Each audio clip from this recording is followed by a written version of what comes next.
You tell us when there's.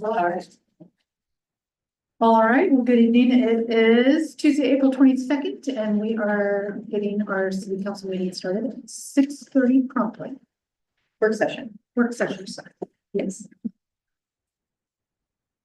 And so with that, Myra, would you like to do a roll call, please? Sure. Counselor Ford? Here. Counselor Morton? Here. Counselor Martin Willis? Here. Mayor Fordler? Here. Counselor Boisvert? Here. Counselor Roden? Here. Counselor Source? I do believe he's expected. Running late. Got it. Chocolate is up for grabs. Grab it first. Ready, set, go, scramble. Yeah. Great, and yes, tonight we are focused on a work session. Yes, ma'am. First up, it sounds like we have Mr. Bird. That would be me. I have, just really, so.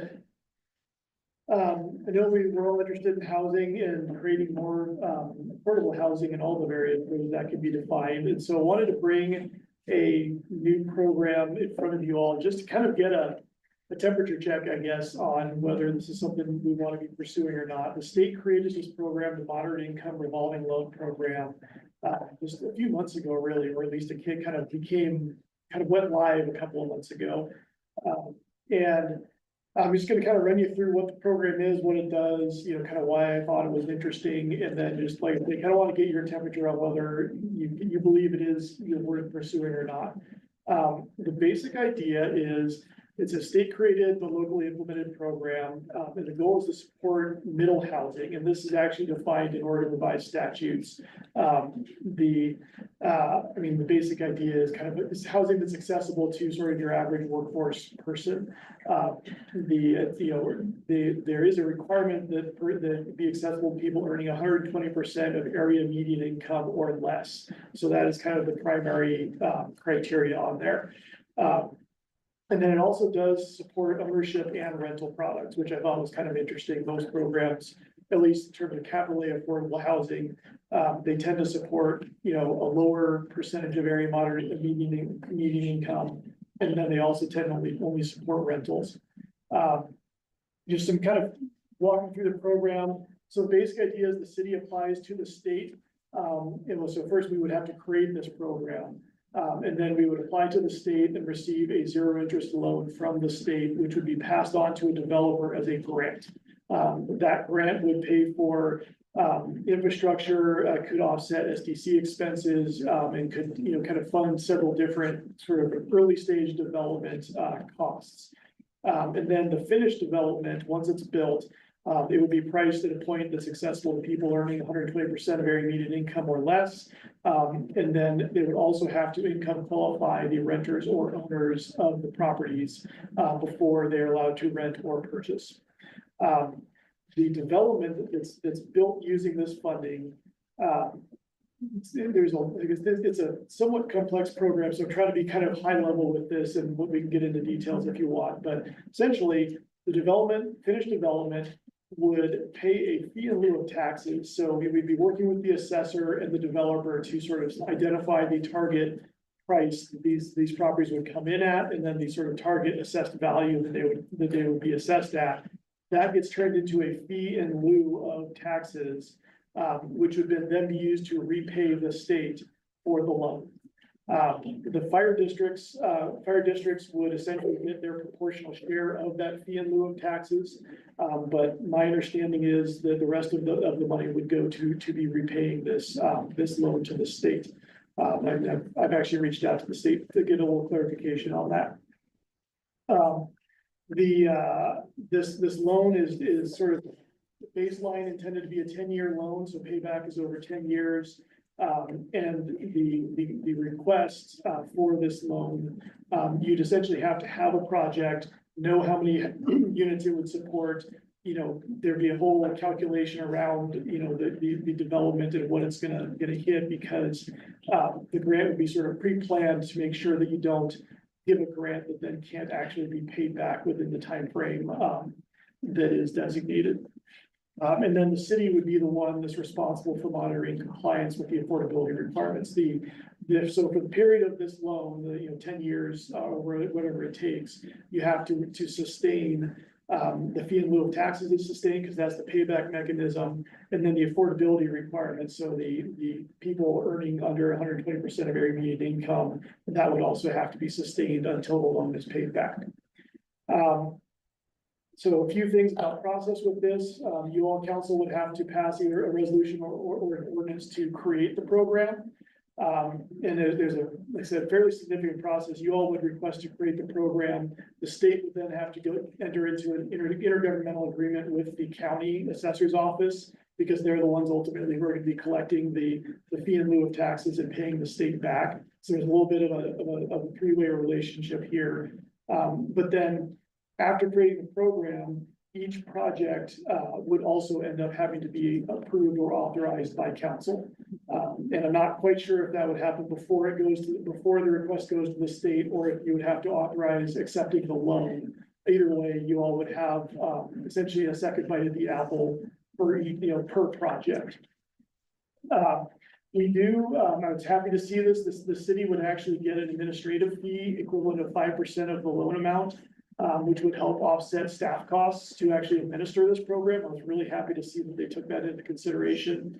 It actually also includes a 1% fee for the assessor to offset the assessor's time spent administering this program as well.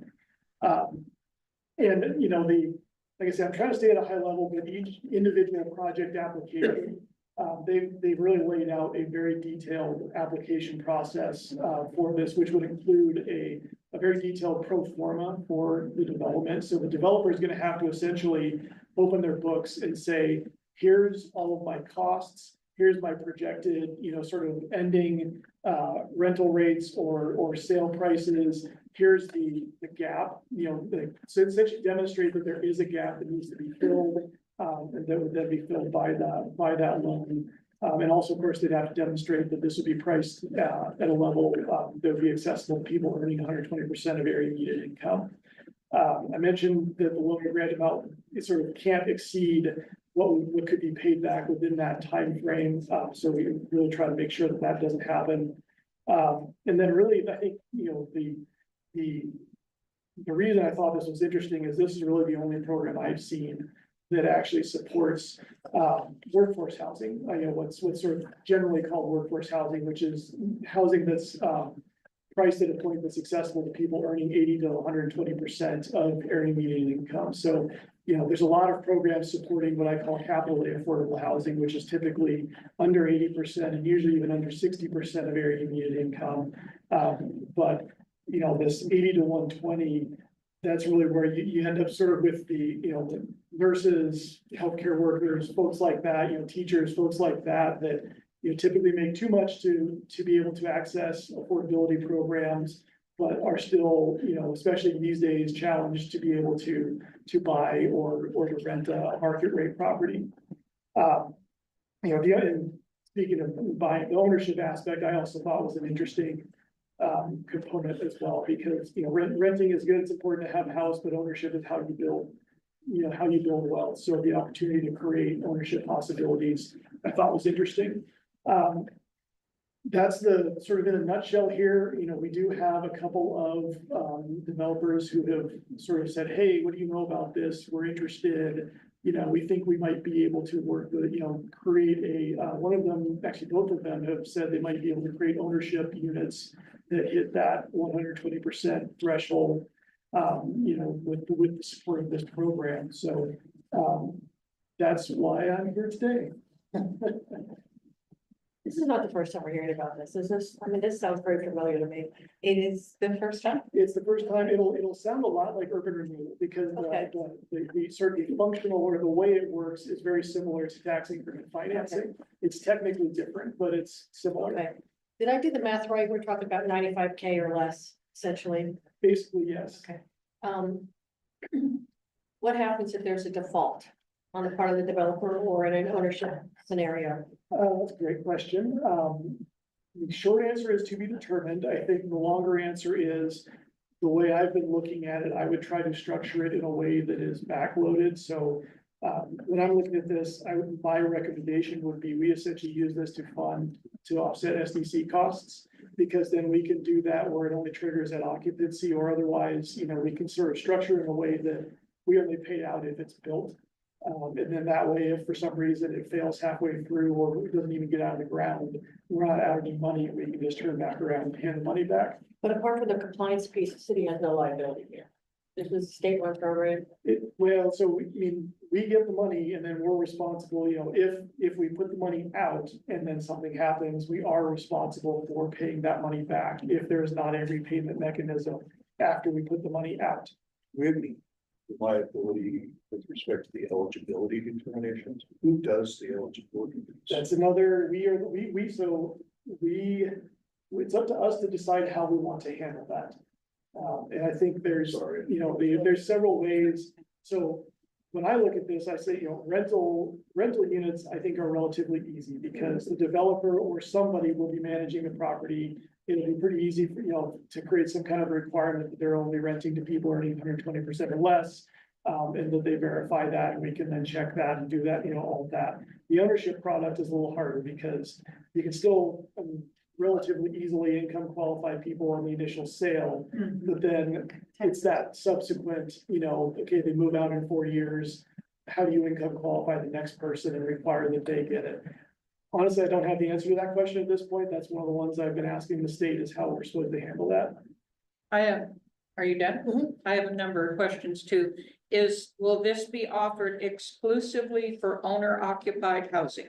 So council does have the ability to restrict, create additional restrictions or rules for the program. So if you wanted to, you could Because say. if this is meant to build equity in a piece of property, we don't want it going to some landlords who then bump up the rent. Is this state program federally funded? No, Okay, thank you. The loan,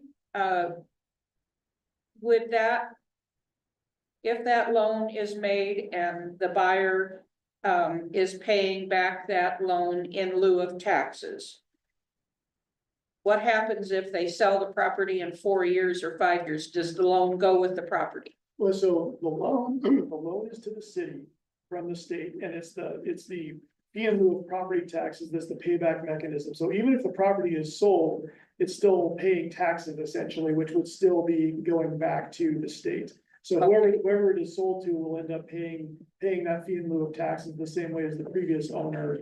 And that Okay. will continue the repayment. And does the 5% fee that the city is earning, how close does that come to equivalency in lost tax revenue? Not at all. Yeah, I mean, More covering staff time. yeah, I don't know. Okay, just, these are things that, then what happens if the homeowner defaults? As in doesn't pay the fee in lieu or, Okay, I don't know. That's a good question. and then my last question is, can we work with local lenders so that they are not caught unawares of what this program is? I mean, yeah, that's particularly for the ownership side, there's, I think, a lot of detail to be ironed out about how this could work. Because we want them to pay taxes and insurance into an escrow account with a lender instead of just going, well, pay it when you can. Yeah, so I mean, there's, as I said, there's a lot of detail that is to be determined with, I will give them credit for state programs. They did actually think this through pretty thoroughly and they've got a really good. clear I like the idea as long as it can be made exclusive to home ownership. So in the event of, in an ownership scenario, would that 120% threshold have to be maintained for that For the life of the 10 law. years? Yes, So my husband qualifies, we buy a house, we raise up some kids, they're 6, and I choose to go back to work. We're now over 120. Our loan comes due, we refi a standard. that's a very good question that I don't have the answer to. Sounds like the essence of a board forming. Yeah, I mean, that said, this is not a loan that goes with the house. This is so essentially the city would have the Right. loan. The house is sort of helping, each individual house would be sort of even paying back a small portion of that loan. So So yeah, so for that, like, I don't know that there would be a note call due. I mean, it's a valid question of like, okay, I mean, heck, say I get a raise at work and I'm making 20% more, Right, you know, and suddenly I'm over the income level. I mean, my guess is that, I mean, that's what we want. So I don't imagine that they'd be kicking anybody out of their house, especially an ownership property. Right. But that's a very good question. I will be asking that. okay, because yeah, and I would be kind of curious about somebody having to.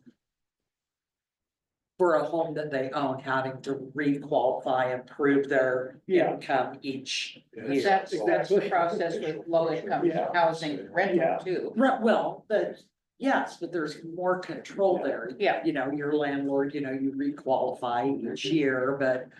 I mean. I don't know that you're buying. Yeah, so. as Rob was saying, you know, it's like, we're gonna be the ones on the hook for monitoring. And so realistically, it makes sense you do the initial monitoring when somebody moves in. Right, And then as long as the ownership doesn't change or renters Right. don't change, then, you know, I mean, it was accessible to somebody earning that at that time, and then, you know, when the next person comes in, the next person meets that criteria. Who's the state partner? Is it Oregon Housing? Oregon Housing Services? Community Services, Was this for single family or for multifamily? it can be for any, it can be, and actually, they have a definition of mental housing. I think detached single family can qualify. But, you know, I think the target is more sort of like either cottage cluster or sort of townhome. Yeah, that type of, you know, just. Duplexes. duplexes, Yeah. right, duplexes, yeah. How long has this program been around? About 2 months. So one of my concerns is that Oregon Housing and Community Services doesn't have a great track record of getting financing out to rural communities. So if we go down this path, I want to make sure that we actually get the money. And make sure that we actually get what's promised to us by the state, because my experience though, that Oregon Housing and Community Services in rural communities has not been a great one. So I love the idea. I just want to make sure that the state is delivering on the promises that they're making to us before we turn around and say that this is going to be available to our constituents. Would it be possible to get an Oregon Housing Community Services rep here when all the questions can be answered? They've been, you know, they haven't been super quick responding to my emails so far, but I imagine they're getting a lot of them, so. I can try, I do have somewhat of an answer to your question, so, they have an initial pot of, I believe it's 75 million for the state. And then I think they actually have more money that they're sort of rolling out an initial deployment, and then next year they're hoping they're gonna see how it goes, fix any issues and a lot more. And there is actually a floor for rural spending, so there, I think of that 75, at least 20 has to be spent in rural communities. And if I can ask a follow-up, is this part of the monies that's allocated by, filing fees? Because they get allocations. One of the ways that OHCS gets allocations is court record fees. So part goes to veterans, part goes to affordable housing, part goes to other issues. So I would be really interested to see where does this funding come from? Because some are consistent like that, those programs, and others are at the whim of the legislature allocating based on whatever legislative session it is and how much money. And again, I just have a lot of worry about the money trickling down to independents. And making sure that we get what we need to actually deliver the program effectively in our community. I think everybody's brought up really great points, so I appreciate that.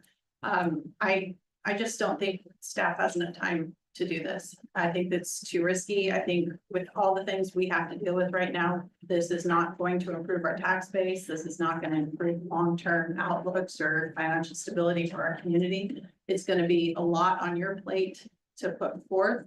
And then for people who already have to pay SDCs and live in this community and build their own way up, it's not fair and equitable to them either to have this type of program. Our SDCs are already too high, and to waive them for this type of thing, I think is unfair. I think if we're going to consider reducing SDCs, we should do it across the board for everybody. I don't like this tax increment financing either. I don't see how it would ever pay the city back and help the whole community as a whole with our tax base. So for all those reasons, and I just don't feel like this is a good use of staff time. Sounds to me like we need to know a lot more. To be able to make a reasoned decision. So that's kind of why we're here. Yeah. This is a very new program. I'll clarify, this isn't an SDC waiver. What it is it's state funds paying our SDCs. So the city actually gets the SDC funds. The reason Sean is looking at it for SDCs is because we can take that money, hold it, and not spend it. So if something goes wrong, then it can be returned. As opposed to giving it to them for infrastructure. So Why would we want to do that? That's I mean, I heard what he said, offset SDC costs and hold on to that. I understand that, but why would we want to do that? because Why one would we of want the, to take that risk? one of the goals this council has given us, over and over, and every year since I've been here, is to find a way to bring in a housing that children and grandchildren are able to purchase. The housing that we have going in place, children and grandchildren can't purchase. This provides that opportunity. So council has requested we try and find these opportunities. This happens to be an opportunity. And for that reason, I like the idea of exploring it further because I've heard from so many people that it's so difficult to be able to afford a house, to be able to purchase a first-time home at 450, 500,000 for kind of your average. It's very daunting for people. And so if this, not that we're committed to actually putting this into place right now, but if this could provide an avenue for people to purchase and stay in the community, remain in the community, I think is really important. And if we have enough kind of checks and balances there where if somebody goes above the 120%, then whether that's they have to kind of prove that through a yearly copy of their tax report, whatever it is that kind of verifies their income. And if there's if they know that if you hit this point, then it's gonna revert to something else and protects us, I think it could be a win-win for keeping people here in this community. But who wants to force someone to keep their income low? I mean, that's the whole thing that we were talking about earlier. And we have this project right across the street here that puts fear in my heart from where the city comes with, when this was supposed to be affordable housing across the street here, when they put this monstrosity across the street. And now they have, I think it's roughly 380 square foot apartments for $1,500 a week. Then that's just ridiculous. And that was supposed to be, when it was presented, a structure that looks like it belongs in the historical Independence, and it was supposed to provide affordable housing for people, and that is not. So what I would say is there's a number of incentives already available for first home buying opportunities, because we recognize that it takes a little support, a little help to get into your first home. Once you're in your first home, you build that equity and it's easier to get upgraded, right? So I feel like this is consistent with policies that already exist around recognizing that people need that little help to give that first home. So I don't know if we need to open it up for everyone, because what we're doing is we're recognizing that people need that assistance, right? That it's no longer an accessible thing without some kind of assistance, number one. Number two, I love the idea, we've heard over and over again, the affordability is a real challenge in our community. And we've talked a lot about if we can't, raise the water, we lower the bridge, right? And so the idea of like finding ways to get creative to allow for some accessible housing in a way that's desirable for people to get into a home. And I'm actually comfortable not proving income after that first year, because the goal of this is home ownership. Once you get in there, you're owning that home. I don't really care if you go above the program of the income after that. That's a success. If someone gets a house and is stable in that home and builds that family and builds that equity, then the program has succeeded, right? And we can move to that next one. So I know this is all theoretical right now, but I'm not so much worried about the proving of after that first time. But yeah, I just have a lot of questions about OHCS's ability. But thank you for bringing it to us. I love the idea. And I would counter, I know, people who have moved here from, say, the Midwest that did have a home there, sold it and are trying to purchase a home in a different market, can't qualify for the first time homeowners. Because they've already kind of used that in a different area, so I could see this still being beneficial for that sort of situation. And it'd be nice if the city could make an arrangement with at least one local lender and maybe another to facilitate this on the city's behalf, because they're scaled and geared to do things like this where we are not. And we'll also, I'd like to know that whatever loan is arranged for this program, that the city has a lien against the property. So that if it's sold, we get the payback. Yeah, and if we are able to bring industry to town, we want Western graduates to be able to stay here. We want high school students to be able to stay here and take those jobs. I think my big concern would be just having a good sense of how much impact it would be to staff time, and if it's like, well, once you get it up and running and it's a fairly standard process, especially if the state kind of came in and made it standard across all the communities, and like, here's a template, you just need to report using this template, then I feel more comfortable. I do appreciate that they put in not only 5% for the city, but then also 1% for the county, recognizing that they're also gonna have to, we don't want to force them into, like, look at what we're doing after this. And there's also an impact to you, so it feels like that's a step in the right direction, and I personally think it's worth exploring more, because we're not committing anything to it. Yeah. I like the idea, so. I think the nice part is the monitoring is the biggest concern. Yeah. And the nice part is they do give us, I mean, they actually tell, like, if we were to apply for this, we actually have to submit our monitoring plan. They just say, you have to monitor for the 120%, but then you tell us how you're going to do it. So essentially, we get to decide what's easiest and most effective, for doing that. And if there's a data source that we can pull from pretty easily, that's not invasive to the homeowner, we're. Yeah. I can imagine if this is appealing to a town of 10,000, imagine what it looks like for a town of 2,000 or 3,000. This is gonna be a real boon if that's available. Yeah, I do really worry about affordability. Housing. The impact. Shall we continue to look into it, Councilor? Yeah, I think we have questions and some of those answers would be deal makers or breakers. Council, Sounds like informal consensus to me. yes, it's more, it's direction to go ahead and continue to look at it. I've been writing down questions. I know Don's been writing down questions. It is a new program, so we will reach out, we will get more information and obviously you get to make the determination. So it doesn't mean we are going forward, it just means we're getting. I would imagine city councils across the state have very similar questions. Right, Mayor. Thank you. Sean, the ANI at the bottom of the page, is that for an individual, family of 4, family of 2? That was actually one of my questions to them, and they said, so yeah, AMI does scale depending on number of people in the household, because obviously a single person with an income of 80,000 is different than a family.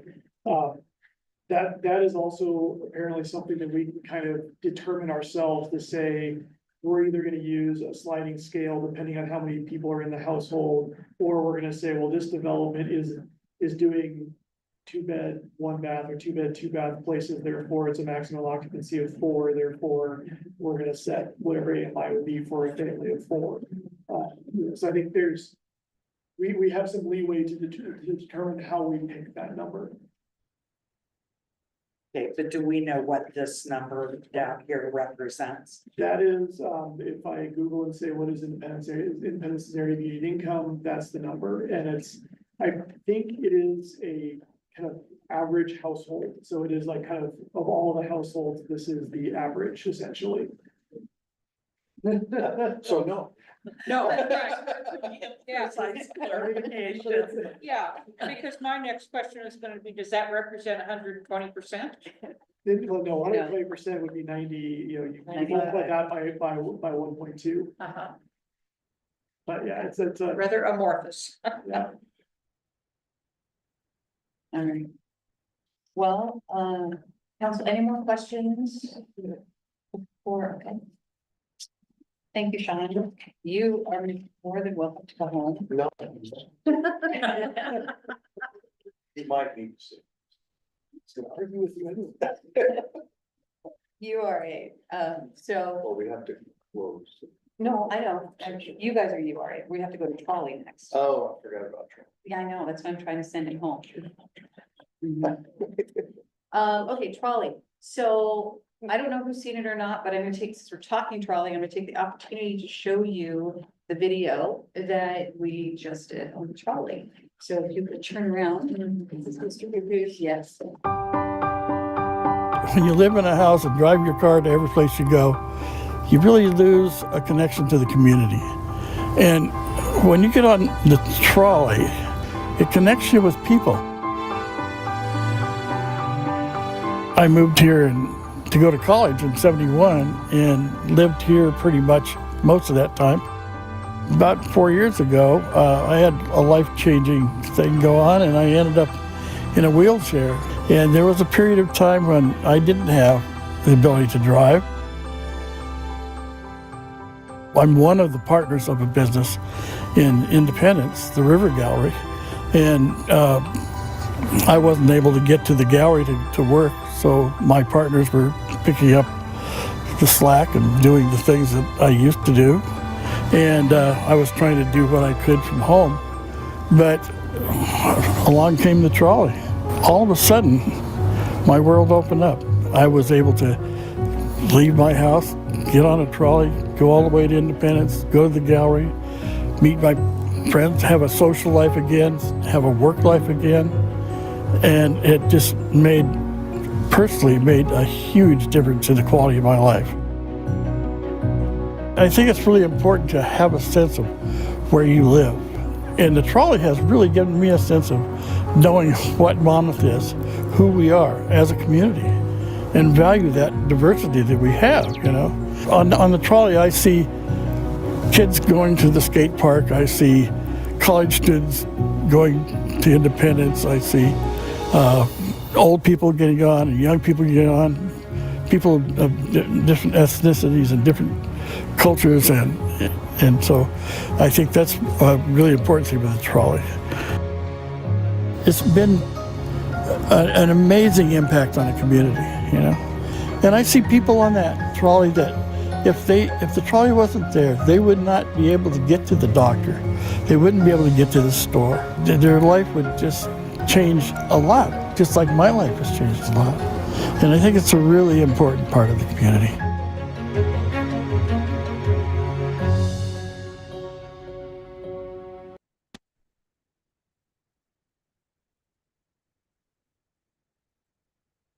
Like the work Emmanuel does.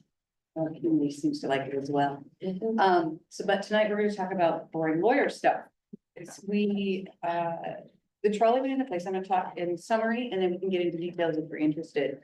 As most of you know, it was funded by a $3 million appropriation from the legislature, thanks to Rep. Evans and Senator Patterson in 2022.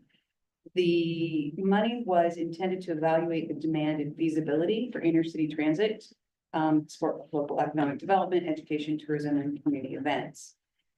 When this came into play, Monmouth agreed to be the fiscal agent, and Independence has not been involved on the fiscal side, except I think we're going to be sending them an invoice here shortly. I always like to send invoices, not get them. We really looked at the benefits of the trolley as we decided if this could move forward. Sufficient demand was established. We've seen positive economic community impacts. We heard some of it on that video. The IGA then talks about roles and responsibilities. As I noted, Monmouth is the fiscal agent. They're responsible for all financial management and accounting. They've already, in coordination with Independence, purchased the trolleys, constructed the trolley storage facility in Monmouth land, and they've accepted the majority of the administrative responsibilities. We do participate through representation and policy oversight. We do have an equal decision-making authority through this IGA through the commission and advisory committee representation. Now, the IGA also goes into the creation of two organizations, two committees. The Monmouth Independence Trolley Operations Commission, my top. Just like it sounds, that's operations. 7 members, 3 employees from each city. That includes the city manager and then 1 from various. That's the operations side. Operations is for drafting, operating rules and policies, subject to the advisory committee approval, implementing approved service targets, managing the operations within the budget and plans. The other committee that's created by the IGA is MyTech, Monmouth Independence Trolley Advisory Committee. Now, this is 11 voting positions with broad community representation. That's more like the council, right? That's the oversight, approval, authority of rules, service targets, budget, significant decisions, policies. Really looking at creating community involvement. One of the other things in this IGA that we're really looking at, because it has been our, not just our catchphrase, but what we do since I've come here, and that's transparency. So all of the operations and advisory committees are going to be subject to Oregon Public Meetings and Records Law. So anyone can go, you're going to see notices, you're going to see agendas, we're going to keep records. People can watch what we're doing. Again, I talked a little bit about the financial exposure. We do have minimal exposure, and Monmouth, thank you to my peers over there. They're gonna handle all the grant related accounting. Now, we do go with them. So when we're looking for funding, Fred or I will go and we'll help with that because it's really working for both communities. And on funding, no additional funds can be spent without advisory committee approval. And that again, the advisory committee is the council type role. Asset management, the buses are owned by both of the cities. So let's say that it doesn't run anymore. Something happens, we can't run it, we can't afford it, whatever happens. Then we can sell the buses and split the money and then invest it somewhere else. The bus shelters will remain, each city has their own, and then the storage building on because they built them. The IGA delineates all of that and has already gone through the Monmouth City Council. So where we are at today is this is your opportunity to look at this, ask any questions. Do you like this? There are, for those of you who I know will notice, there are some typographical errors. I left them in there because this is exactly what Monmouth said. Okay. Under my tech. Position which represents people 65 or older. The intent is to call them seniors. It should be 55 and older. 65 and older. Good question. So we gave students of Western Oregon University and seat at the operations, but not the advisory. I think if we're gonna give them a seat at the table of operations, we should give them a seat at the table of advisory. I think it's wise to give them a seat at the table because if the objective is to get their input and maybe get some dedicated funding from the university, that's the right approach to it. So we gave them, They do have a one time. yeah, I was gonna say they have a position at the advisory, but not at the operation. Did I read that wrong? I thought it was operations. and not advisory. They are advisory, and then operations would be But it's a position that represents the student body. for advisory committee, right? Yes, Page 2, number 2, the Monmouth Independence Trolley Advisory Committee. 2A. we've got the Western president and the student. Are you, is it a suggestion to make this advisory board? Or this has already been done. The IGA creates the operations and the advisory. And the operations is like what I do, right? Okay. Runs it, and the advisory. Let me rephrase it because I'm not sure I Okay. stated it right. This is what you want. This is what you're proposing we do with this IGA.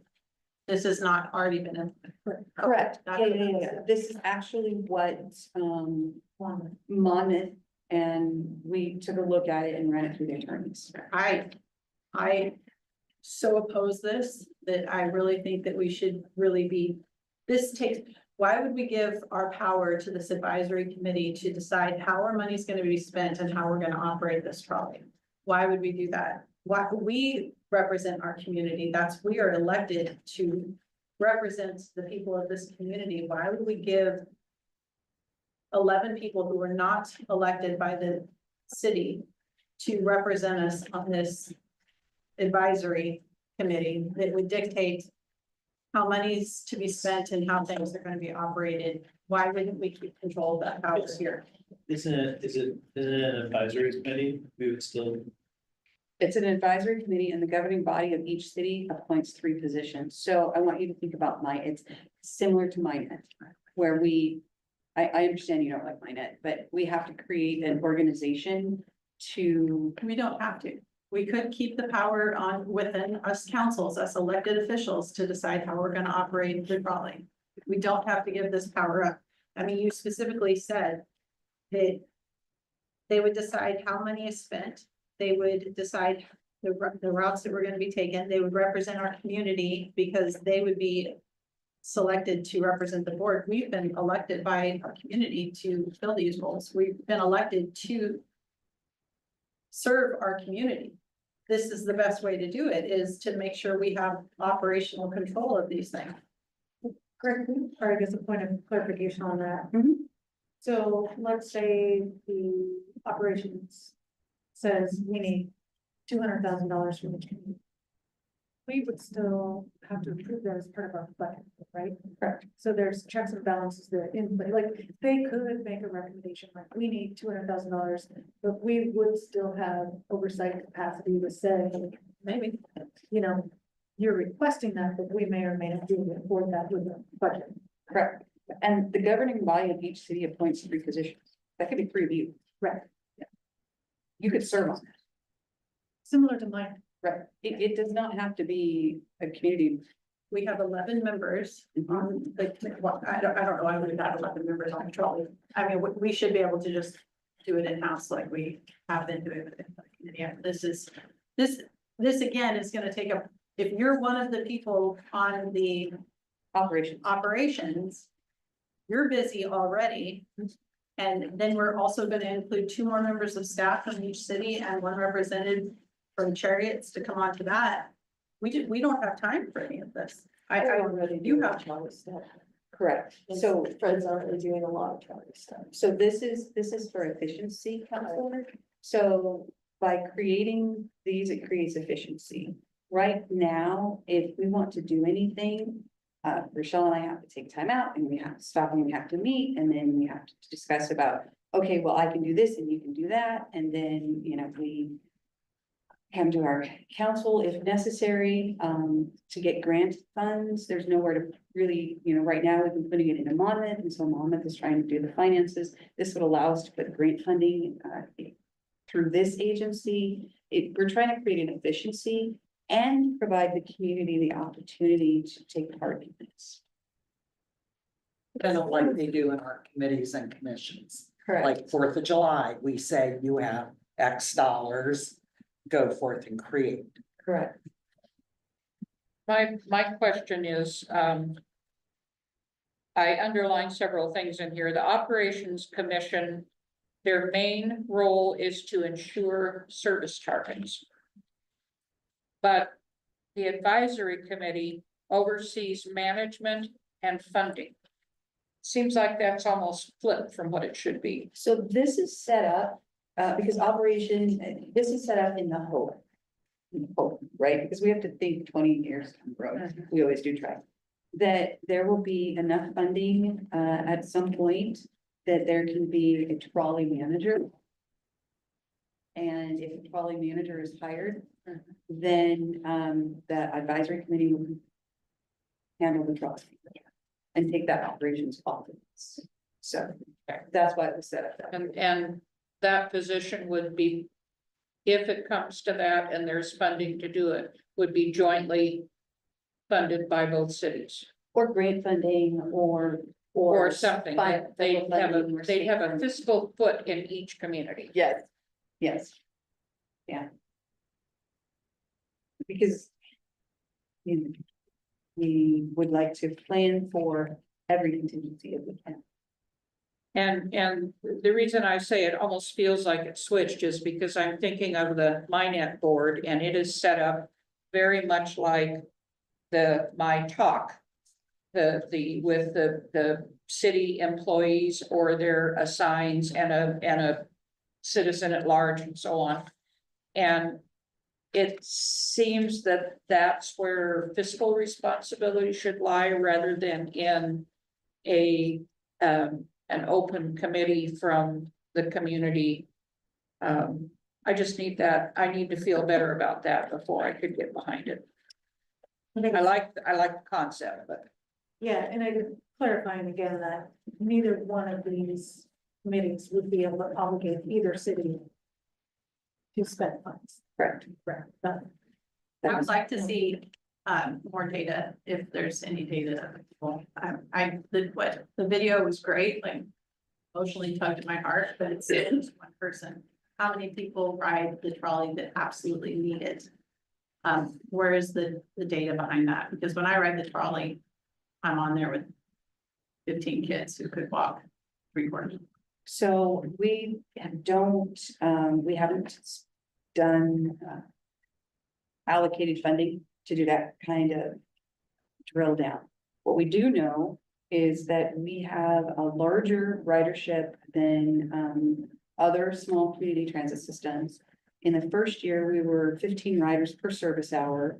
And in year 2, it remains close to that same level. What we've seen, and again, we did a survey on the trolley, and then we did a survey, just an open survey. We heard, and on the trolley, we saw that it's improved mobility for non-drivers, people with visual impairments, youth heading to school or traveling to town. We again heard from people on the trolley and the survey that they use it to get to jobs, including the hotel and the library. That it's serving special populations, so it was used for field trips and outings by disabled individuals and seniors. The Western Oregon University Deafblind program uses it for training exercises. The riders indicated they used it to go grocery shopping. That two businesses have developed trolley themed products. And that riders take the trolley to appointments, Salem Health Clinic, Polk County Family and Community Outreach. Some of the intercept surveys that we received, they were asked, what they think about the trolley. Good idea, great service for the community. I love that it's always available. It helps out our family. It helps me a lot because I live nearby. I use it daily for work and shopping. I love the trolley. Please keep it free. This is a great resource for the community. The standard survey, both of my grandkids, attend Talmadge Middle School. They have no school bus access as they live too close. The trolley has been a blessing and a lifesaver for them. It's something our community can be proud of. I'd like to see it expanded. We're not looking at expansion right now. My trolley adds to the entire community feel, connecting both cities in a very innovative way. I think this is an amazing service. Thank you for providing it to the community. It's excellent transportation option for our younger and older citizens. It's a resource we need to keep. I would love to see the trolley continue and extend hours into the evenings and weekends. My son is autistic and just moved out to his own place. The trolley gives him independence to gives him the independence to go to the grocery store, the doctor and the pharmacy to get his medication. We're senior citizens and we use the trolley. I didn't highlight, I just got tired of highlighting. So. City Manager West, can we get that? I would really like that information. Yeah, I'll clean it up. This is Yeah. an ugly version of it. I'll clean it But up. I would just like some of those stories and some of those just affirmations from the community, because when I talk to folks about the trolley, I think they see. It's hard because depending on what part of the day really dictates how busy that trolley is. I see it in some parts where there's 2 or 3 people at like not 10 a.m. or some random time. And then you have it in the beginning of the day where people are going to work, and then after school, and then when people are coming home from work, it's packed, right? So there's some selection bias amongst certain community members around ridership. And I just think having these stories and these, especially around like students, people with intellectual or physical disabilities, people going to getting appointments where we're actually lowering that bridge to get access to people. I just think it's so important for our community to hear that. And it's hard sometimes to get that data. So I would just love. I wonder if FCO has some data on the number of people that come into their place because they rode the trolley there. And again, we just haven't funded that. Yeah. But I can, We can ask for some anecdotal stories. yeah, and I can talk with the city manager in Monmouth. They are the financial agent, thankfully. We don't want it. You don't want it, do you? No, we don't want it. And see if there's any funding available. But there may or may not be. But back to the IGA, it is, again, it's gone through Monmouth and the attorneys. I've heard that we need to maybe take a look at the advisory committee and maybe change it to 55 versus 65, look at who's controlling the funding. I want to say the reason they chose the advisory committee is because one of the concepts is those three from the city could potentially be council members, and they wanted to provide that opportunity to council members to control the funding as opposed to the operations. I get that. I'm just thinking when you mentioned it was like MyNet, it has an extra layer of administrative It that does. MyNet doesn't have. It's just a similar bringing together of the two cities to run one organization. I would also, I'd like to see if the advisory committee comes up with something about funding needed or spending money, that also goes through my talk and gets some approval, not just anonymously. Yeah, right, if they did have a proposal that they wanted to be like, hey, we want each community to put in funding of X amount because we want to do whatever with it. Yeah, what's that route for them to make that proposal? Yeah, because that would come back around to the fiscal agent, correct? I have a silly question. There are no silly questions. Is Chariots, funded or supplemented by the state in any way, or is it a privately owned business? It's a local government. Go ahead, you're okay. Go ahead, Counselor. That's a local government, it's a special district local government that we all pay taxes to. They're the ones who are I guess the manager of the regional taxing district that we all live in, although we're kind of on the outskirts, so we pay somewhat a tax, but not get, my opinion, this is Evan's opinion now, don't get the service warranted for the taxes that we pay. That's a whole nother part of the conversation. Well, yeah, And we're we're part of that trying- rural transit Right, and we're district. trying to Yeah. access those funds. Just Yes, so you know. you all are doing what you need to do. I think this is a larger conversation around the taxing district and it's a fundamental flaw. Yeah. My opinion, I love this, and any way we can. I definitely hear what Councilor Roden is saying around. We want to make sure that we ultimately have the say, and I believe that's what we do here. But the more we can get different demographics on that committee, the better. Because it really is an access entity into our community. We want to make sure that. You know, I have certain blinders on in my preferences that other people will have different blinders. And we want to make sure that it's truly serviceable. And I also, and maybe we don't need to write this in here, but I think one of these entities should have the mission of finding a way to track data, gather data. If this is gonna be a sustainable thing, even if it's free, you gotta figure out a way to track. Especially if they're asking for grants. I mean, they're- Yeah, and it makes your all's job easier with the grant. Thank you, Billy. That's absolutely right. And so whether that be ultimately developing like a card that everyone gets, like a library card or something that people scan when they get on there. We gotta figure out a way because Councilor Rhodes' question around data is fair, and we just have to figure it.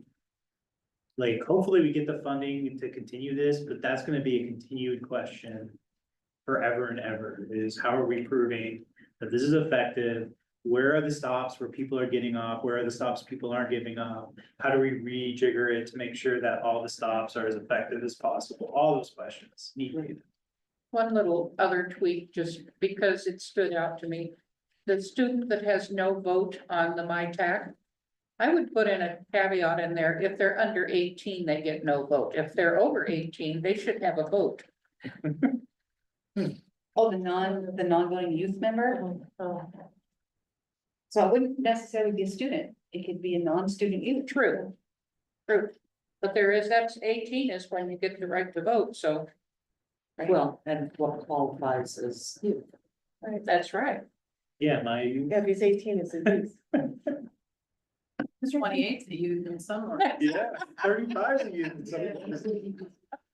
So maybe. That's why I'm asking. Yeah, there's the a question of clarity on what is youth, a representative between 12 and 20. I mean, all right. Because right now, the data they collect is just total reg, right? Don't they usually collect however many people are on? I feel like they collect like when Yeah. they get on the bus, or on the truck. It's skewed though, we're really good at skewing. And well, I think everyone has anecdotal data, like anecdotally, Sure. a popular spot is right next to the high school.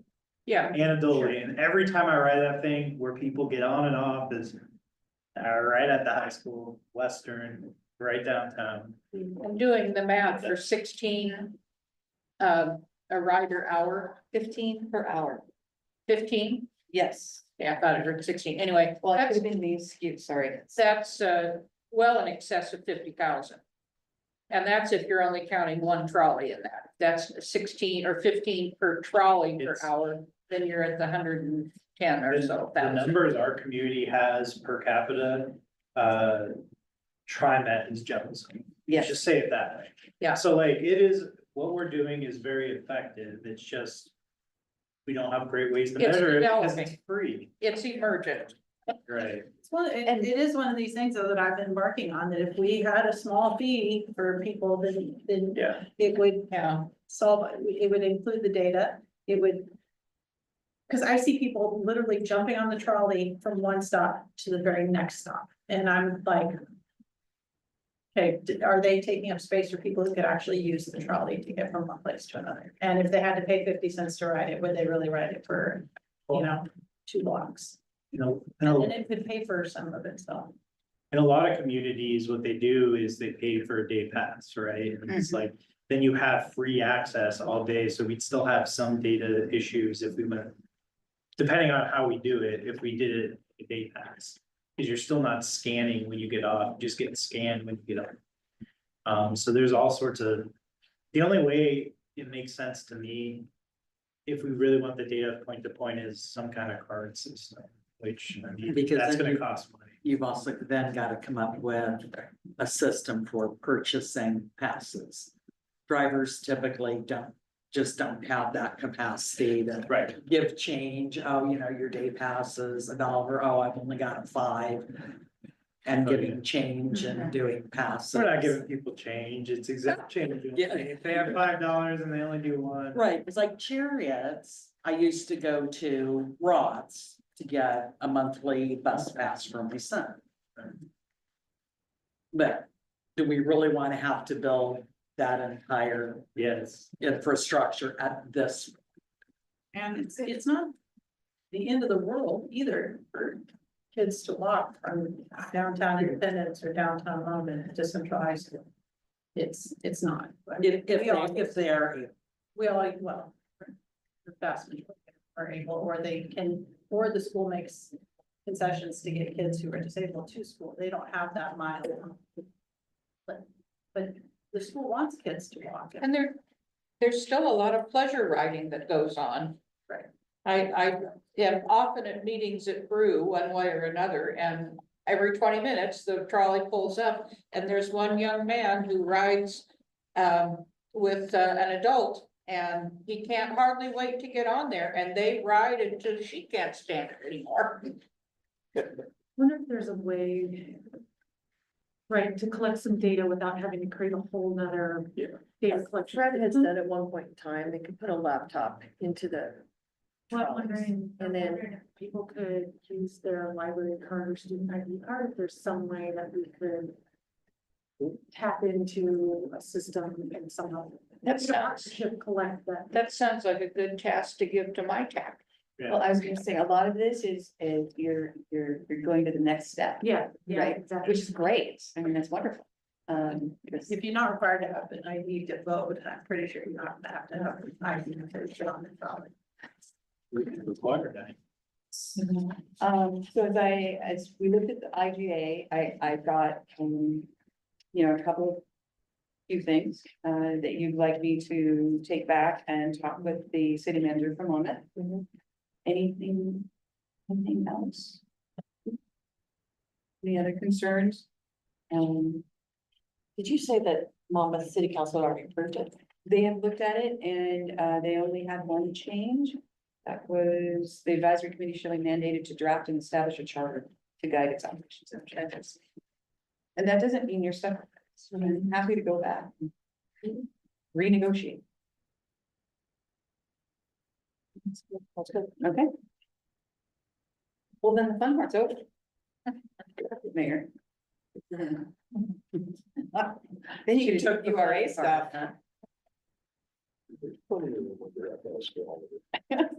Under that.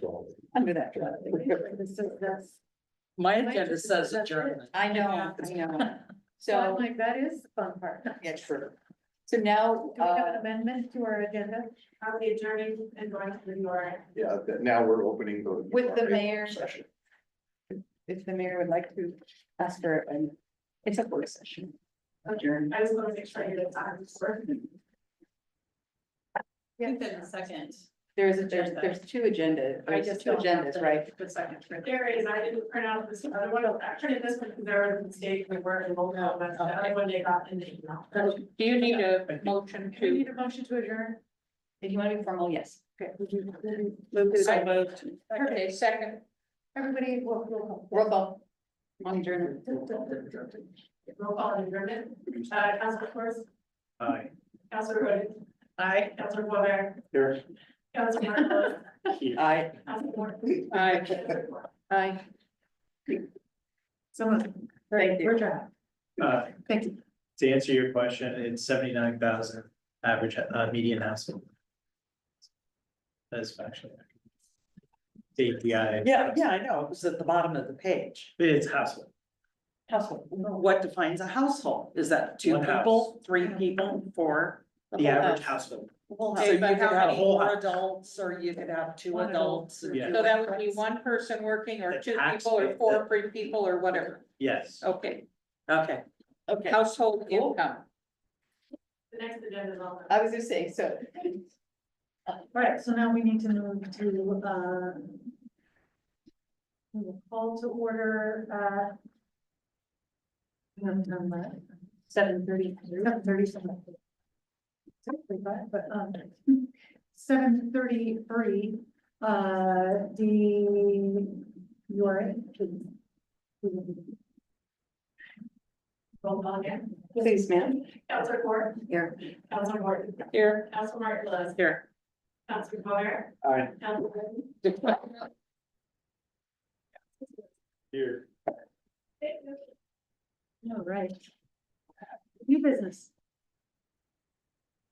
This could be fun too. Oh, you are. You're leaving, so of course it is. I mean, I'm not Fred, but, you know, But you are focusing. yeah, folksy.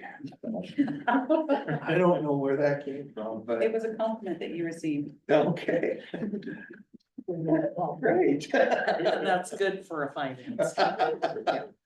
All right, so. We went in, and I don't know if you've had an opportunity to read through this or not, that came out with your packet. I'm not gonna read it to you, but I am gonna summarize it at a fairly high level, and then y'all can go back and read it, but. Set out to kind of answer the question fiscally, because that's what I do. Where are we with the URA and how did we get here? Okay, there's been some conversations at the staff level that, you know, urban renewal seems to be doing this. And there's some differing perspectives on what this is. So I just kind of dug in and tried to figure out some of the stuff that's going on. There's been a lot of conversations about, you know, the urban renewal area's debt and how is it being serviced, and is the urban renewal agency paying the city back in accordance with what it's supposed to, and all of that. So what I did is went back to the time of the plan amendment to the urban renewal agency in fiscal year 2016-17. That, and I described that a little bit in here. Basically, at that point, there was a plan amendment to the urban renewal agency plan to expand the boundary of the district and acquire what's now the Indy Landing area. Actually, it's something Valley Concrete, I think is what it used to be called. That's what it was when I lived here. 1892. That's fine. So the project costs associated with that plan amendment were 7.85 million. There was a report that was issued, and it's called the report accompanying the urban renewal plan amendment, big fancy name. It was issued by the city's consultant, Elaine Howard. And basically that report did a bunch of work and said that the costs of this plan amendment could be absorbed within the current maximum indebtedness that had been established for the agency. So they didn't need to increase the maximum indebtedness, and they didn't. The report indicated that the project could be funded through tax income that was already projected to come in. So all good, right? There was a financing plan. So we went back to the time of that amendment and looked at what was projected for the urban renewal agency versus what actually occurred since that time through fiscal year 23-24, which is the last audited information we have. Drew information from that consultant's report and from the audited financial statements for that period. So then looking at the resources, and I broke the report down into resources, so tax increment, debt service, which is payments on the bonds and the loan to the state or from the state, and the interfund loans. So there's really three sections, okay? The resources, that report projected tax increment financing, property taxes, okay? I'll just call them property taxes since we're here and it's informal. Projected property tax proceeds at a higher level than what we actually got. I mean, that's the short story. There's a lot of possible reasons for that, including the impacts of the pandemic and other economic factors that affect assessed value. Anticipation of the sale and development of the remaining lots that are held by the agency still. I think there's four. Okay, Sorry, three. I would I say knew it there's was three. three. I was giving you the benefit of Three. the doubt. It's three. And completion of the 203 station property on Monument Street. All of those things were anticipated in building the estimates that went into that report. So it doesn't really surprise me that the property tax receipts have been lower than what was projected. To the tune of $975,000 over that period. So what that means is there's just less money coming in to fund the debt service that we currently have. Okay, so just kind of file that. Yes. When you say 900,000 for that period, is that from 2016-17 through to now? 2023-24. Okay, thank you. 7 years, Right. 1, 2, 3, 4, 5, 6, 7, 8 years. I could do that with, if Look I at use that. both hands. I know. Okay, so just kind of file that. We have less money coming in than we thought we would. Okay? Debt service now, let's kind of shift over to the other side of that coin. I don't know what the assumptions were, because they weren't listed in the report. So I don't know how they came up with what their projected amounts for debt service were. But when you take those projected amounts versus what we're actually paying in debt service, they're significantly lower. The projections were lower than what we're actually paying. We're paying more than what the report said we'd be paying. So that's good news. No, it's bad. Good news. We're paying more than what the report thought we would be paying at this point in time. Oh, And we have been, Okay. to the tune of about $2.2 million. It's around $200,000 a year that we're paying more in debt service than what we projected we would be. No, we're paying that because we have to, not because Right. we choose to. Yeah, Don't That's jump what- ahead. So that's $3.1 million difference. Right? We're, our resources, I rounded it. Oh, I see. If you're combining the impacts of the tax increment and the debt, yeah, the gap is around 3.1. That's not an unfair assessment on that. So what happened? How did that happen, right? Well, again, I don't know where they got how they came up with their estimates, but the one thing that did occur is we refinanced the 2010 bonds in 2016-17. The reason we did that was long-term interest savings. We were able to refinance the bonds at a lower interest rate. That's still good. I mean, that's always good. But the payments on that debt are higher than what the report said we would be paying.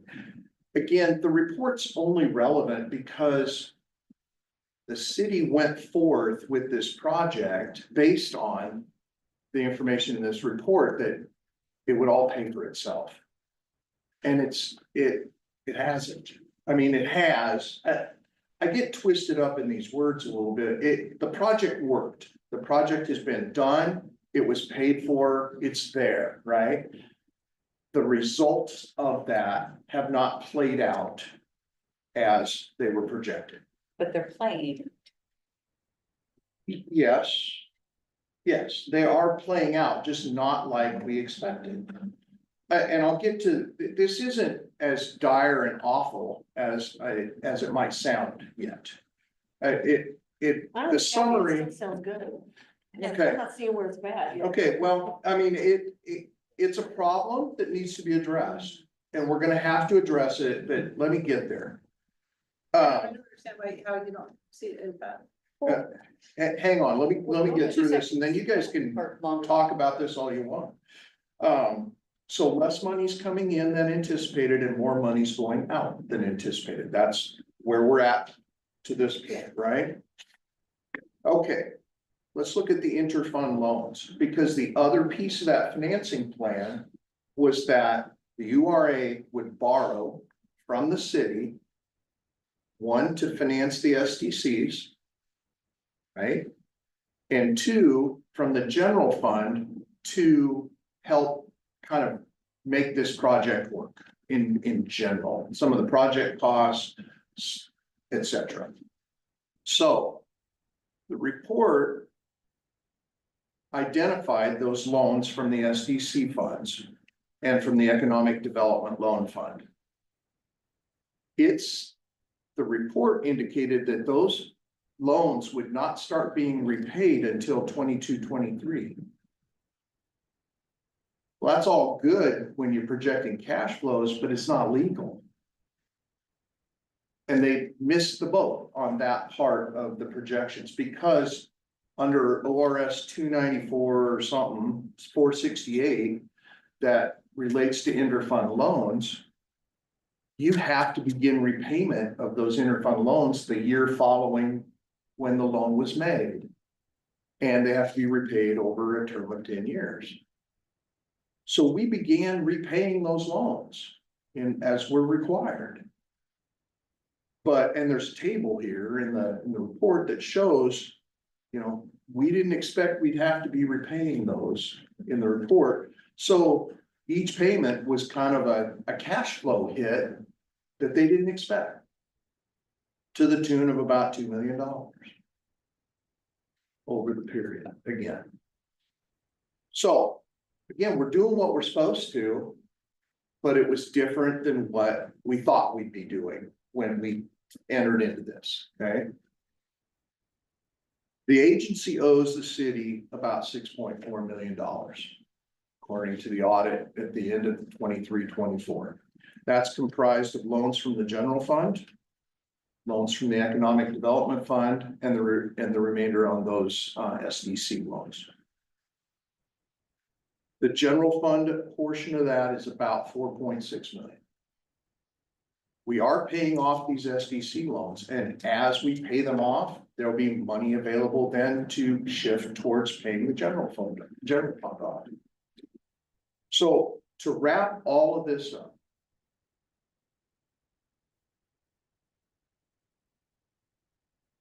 We're paying our debts, we're paying our bonds, and we're paying our loans as scheduled, no problem there. We're paying back the SDC loans as scheduled.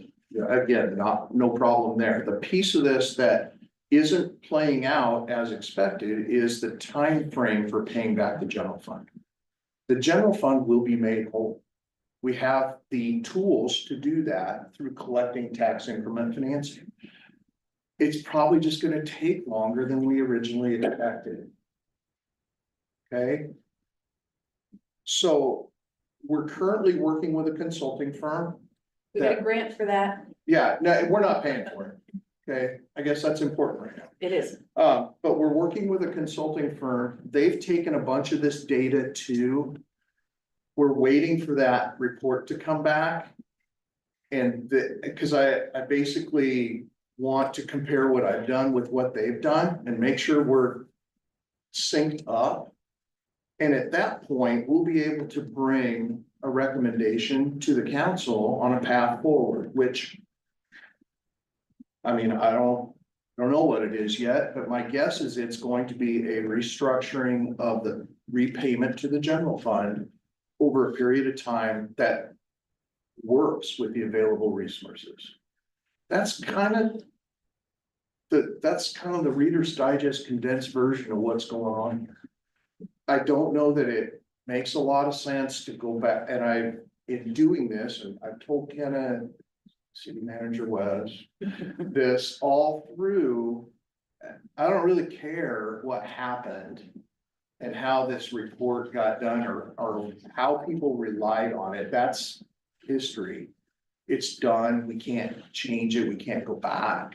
What's really important to me at this point is helping us establish that path forward so that the general fund gets made whole, everybody gets paid back, and at some point, this urban renewal agency ceases to exist, right? Because they're supposed to. And then all the other community partners, whatever they're called, the fire district, the schools, everybody begins to collect their share of the taxes on that property and that value that's been generated. So if I had to sum it up in a sentence, what was planned doesn't equal what happened. Is that good or bad? It's probably a little bit of both, but we'll get there. There is a path. I'm not prepared to tell you what that path is tonight. But I had told you that we would come back and give y'all kind of an update and share our findings on this with you. And so hopefully that's what we've done. Now I expect that I've raised a lot of questions. And so we'll take a shot at trying to answer those questions for you. Oh. No, please, not all at once. Start by saying thank you, and I have often heard people have said, well, why aren't we getting all this money from the URA? We should be getting lots of money from the URA. Why isn't the URA paying? And I don't feel like we had very good answers to that, and I mean that I don't mean that in a disparaging way, but just. we I just didn't had have- trouble answering that question. Exactly, you know, so for internally, we had problems answering that, so I really appreciate that now we have a way better sense of like, again, we may not know how some of the numbers were created in the report, but at least we have a much clearer picture to work from. And I agree, this is, we can't go back 10 years and recreate as much as we wish we could, but at least we know what we're up against and how to fix it. So thank you. This is, You're welcome. really appreciate it. Thank you. Having been here 10 years ago, I can't tell you how many times I ask and ask and ask about these interfund loans. And the unique situation of a counselor is that none of us are a finance person per se, nor are we into city management, so we rely on city staff to give us direction on things. And we kept getting persistent and consistent reports that everything was going on as it should be going on, and that interfund loans were perfectly fine and not to worry about it. I still kept asking and asking about interfund loans, and I would get the most nonsensical answers. And after a while, when you're asking the same questions 20 times and you never get anything that really looks like an answer, you get kind of worn out at asking, but you still continue to do it. My first question to you is, are interfund loans now a thing of the past? Probably here. Okay. I mean, in theory, interfund loans are a perfectly legal and feasible way of internally financing things. I mean, every city I've ever worked with has used them at some time. But, I'm gonna interrupt you because I know, in general, interfund loans are for one-time expenses, not And for short-term. operation.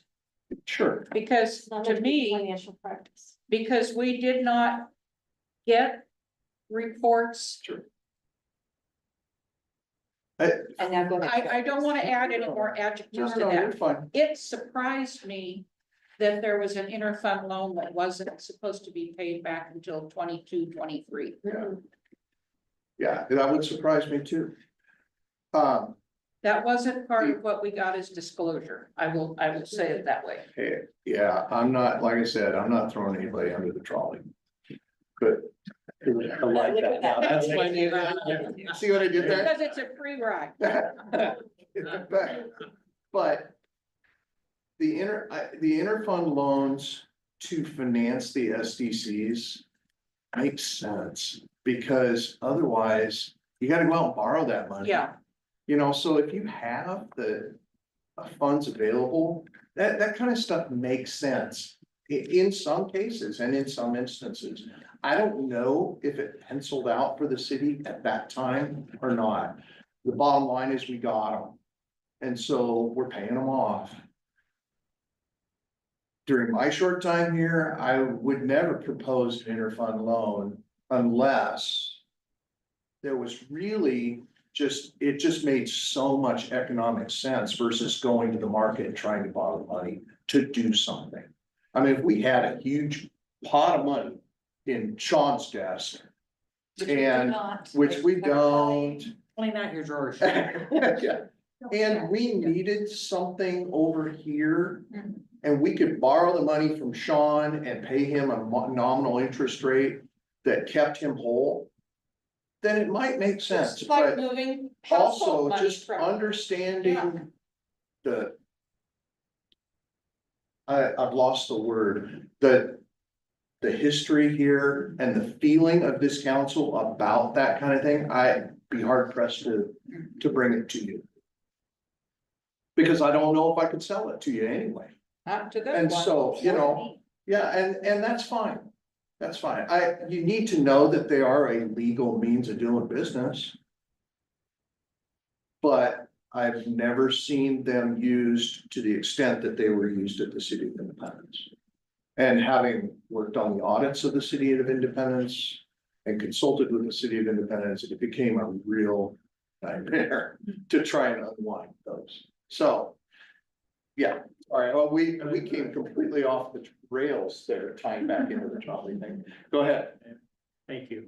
I appreciate, like the mayor said, thank you for the updates. I totally appreciate not re-litigating the past. I do think it's important because what I heard from the people last election is that we have a trust gap. There's a trust gap between us and the people, and we have to figure out what happened. And then what I mean, I don't mean figure out what happened as who's guilty, who did what, but what happened and how do we ensure that doesn't happen again is what I'm interested in.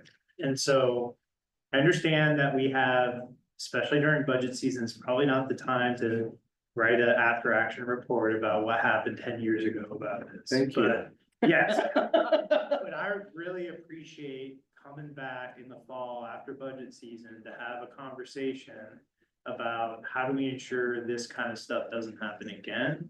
Because I too have been had conversations with members of our community not understanding what happened and not understanding how these projects haven't paid for themselves yet. And I just want to make sure that we can tell the public that we've figured out what happens, that we're putting in steps to make sure it doesn't happen again, and that you can trust that we're, to the best of our ability. You can't predict COVID, Right. you can't predict Yeah. a president who just decides on a whim to change economic policy. I get that. But to the best of our possible abilities, we're not doing things that that kind of hide the ball of like Sure. what we think is gonna happen. And just to quickly respond, just on a couple of points. Sure. I agree with you, that kind of analysis probably needs to be done. Yeah. We touched just quickly on a couple of things in here, like the properties that are still being held. We had a conversation, that's a policy decision for y'all on how you're gonna resolve that. Cause the finance guy wants to just sell and get the money. But the smart people on the economic development side are like, well, we gotta sell it so it does the right things so that it actually puts money back on the tax rolls, et cetera, et cetera. And I get that. So that's a dance that you all get to have. We'll bring you information to help you make that decision, but that's above my pay grade. Having hopefully the 203 property, is that what it's called? The 203 property over here, having that, some movement with that. Finally. Will play into this as well, so it's a factor. And then having the economic development just in general within the district continues to raise that value, that, what do they call it? It's not extra value, but it's the growth. The increment will all help us get out of this. So, Counselor. So, I mean, this isn't all that shocking to me. I spoke with the former city manager about this issue before, and he made it clear, in my opinion, that they had to do this riverfront development to try to save the city from financial ruin from what we were in. Pushing off all these things to another date because we were in such financial distress then that it's now on your lap today to deal with. So we knew this was coming. This isn't a big shocker. My question is, and I can go back and look at the numbers too, but you said 6.8 and then you said $7.85 million shortfall to the general fund. Which one of those numbers did I write down that is So accurate? at the end of 23-24, the Urban Renewal Agency owes the general fund $6.4 million. And that would. No, I'm sorry, owes the city $6.4 million, Okay. of which 4.6 is general fund. Okay, and just speculating, if we had paid that back and we had that money in our general fund throughout these years, would we be in this pickle with our library museum today? Or is that two different buckets? I, That's, it would be, all I can say is the impact would probably be less than it is now. I'm not sure we'd be out of this. and it would depend on what they spent it on. Sure, Because if the money were in the general fund and it were spent on parks and not museum and library, then yeah, we'd be that's right where fair. we are. So there's no way to speculate and answer that question. Thank you. It's a great question. I just don't have a good answer. I don't think anybody does, unfortunately. Sorry, Counselor. Anybody else? Oh, yes. No, just a comment, it does feel. Following up on what Counselor Source was saying, like, I think it would be nice to be able to present this somehow to the community, whether it's a memo or something, you know, there've been a lot of questions. It feels like maybe with the consultants finding them coming out, like that could be a good time to. Show that we in good faith effort dug into this a little bit, and I agree that I don't know that people are wanting to kind of go back and recreate something, but at least taking accountability of like, yes, there were questions that were, you know. Picking up with the URA, we did like look into it, and this is what we found, and this is how we're moving forward. Kind of that lessons learned, like you said, we don't want to get ourselves in that. So, I don't see But I I don't don't see the see- city starting another I urban know, renewal we have to agency. start- But it would be nice to know who caused this problem too. I know nobody wants to put it on anybody in particular, but if there is somebody who did this and they were just really terrible at their job, then maybe we should. I think it would relieve a lot of people with the transparency and trust if we were just like, okay, this person messed up our financial Yeah, situation. I can tell you right now, you're not gonna get that from me. Why? Because I can't. I don't know who it is. I don't know that. I can't. There's not enough information to assign blame. To any one person. I was just gonna say, just as a really quick summary though, what we're talking about is, we're not talking about new debt, we're just saying. Right. We have to speed up the timeline in which we repay that money, is the ultimate, right? No, we're just starting to repay that money. Yeah, I guess I'm not sure what you mean by speed up the repayment, because I don't see it speeding Originally, it up. was supposed to be paid off over a longer amount of time. Oh, okay, the plan anticipated a Right. timeline, and we accelerated that timeline because we're required to by law on the interfund loans. Right. Everything else is being paid as scheduled. It's just different numbers than what were in that report. And certainly if, yes, the pandemic had an effect on things for I sure, would think. but. That building that's standing empty and has been for 20 years, if that had been on the tax rolls for even half of that time. It would have significantly contributed to Yeah, the, I have no idea what the, value of well, that building considering would in the have been state in that terms it of is, it incremental just value. sold for 1.2 million. Yeah. I mean, when we're talking about, and I'm not even gonna guess now because I can't remember what the incremental value is within the district now, but it's tens of millions of dollars, hundreds of millions of dollars, maybe. Total value? No, just increment. Building, I can't remember. I'm sorry. 1.2. so we sold it to somebody for. We never We owned never it. owned it.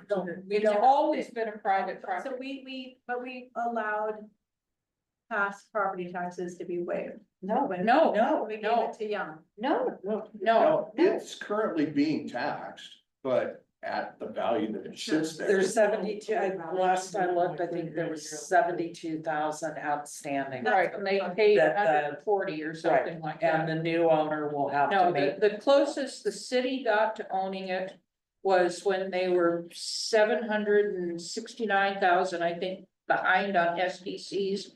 And the owner at that time came in and paid it 30 minutes before the council meeting.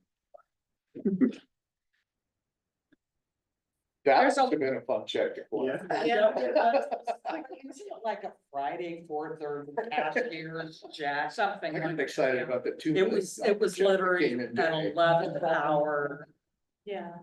yeah. So anyways, I realize I didn't answer all your questions, but hopefully you have more information than you did when we started. Well, enough That was to the- ask more questions is the Sure. important thing too. And I really appreciate all of you from the staff being willing to sit here and answer those questions, because that's not been the standard MO for a while. Well, we try.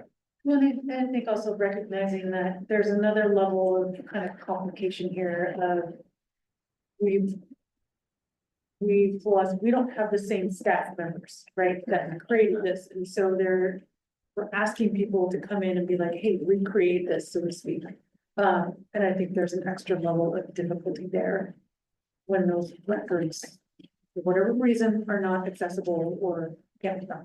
It's always harder trying to pick up where somebody else left off Yes. than it is to start from scratch and do it the way you understand. Yeah, sure. And then we have better record keeping in place already to prevent something like this in the future.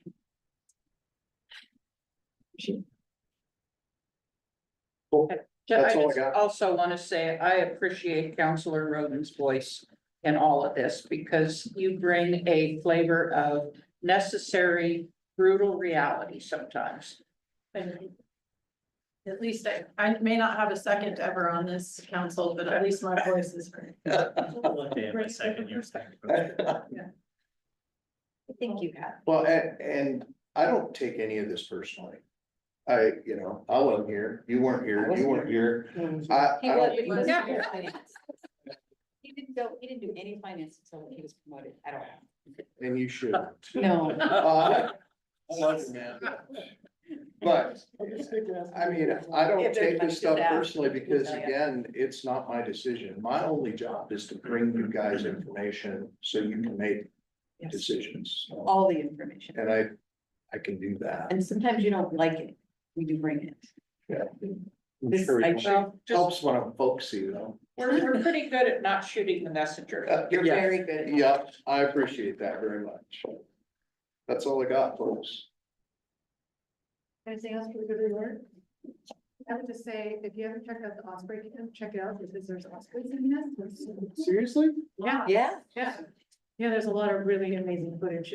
There's a pair. Everyone's hoping that they stick around. Have they did that this year? I don't think so, but they did bring a new branch. I know it's the little things, but yeah, with the Osprey camp. So. We have security cameras at our house and the other day, like it went off and I was like, nobody's home at my house. So I looked and it was literally a squirrel just looked around at the lens from the tree and I'm like, really? It's a troll camp. Yeah, it's basically a trick. Right, do we have a motion to adjourn? Motion to adjourn. Second. Oh. Just got a second.